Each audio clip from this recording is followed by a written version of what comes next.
An important new update tonight on a story we've been following for you on DC News Now. Two top prosecutors in a DMV are pleading for a recall of used Hyundai and Kia models. That's right. The vehicles have been the victims overwhelmingly in recent waves of car thefts. DC News Now's consumer reporter Ben Dennis has been tracking the trend and getting some answers.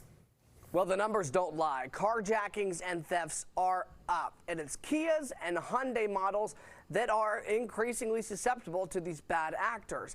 And now 18 state attorneys generals are asking the feds to put a recall on many models that are so easy to steal. Now, DC News Now has chronicled the turmoil drivers say they're forced to face. And because certain used Kias and Hyundais lack anti-theft engine immobilizers, it's those mechanisms that DC Attorney General Brian Schwab and Maryland AG Anthony Brown want recalled.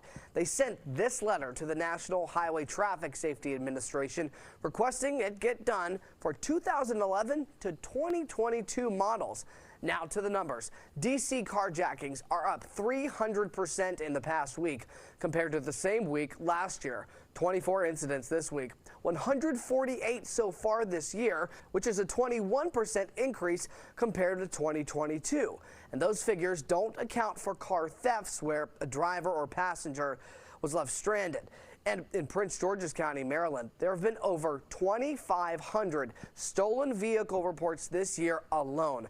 Here's how prosecutors want the feds to step in, but first, the real-world implications of these crimes. They had carjacked someone else and had committed several armed robberies in my vehicle. My side mirror had been knocked, had been broken, and then my back window, the small mirror, had been just shattered. This is a national issue, and it's a real public safety issue, and it's one that's also hitting hard in the district. And these vehicles are being stolen, but they're also being used in other crimes.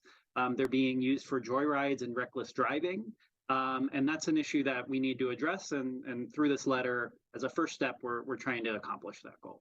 And once a federal recall is issued, consumers do not have to pay for any parts that need replaced or service that's involved. And a list of all vehicle recalls can be found at nhtsa.gov. And it's there that drivers can input their vehicle's VIN number to see if their own car needs servicing.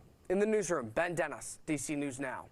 And NHTSA responded to the prosecutors asking them for a recall. They somewhat dodged the question if they'll issue one at all, saying that they'll keep doing what they have been and will continue to monitor the situation.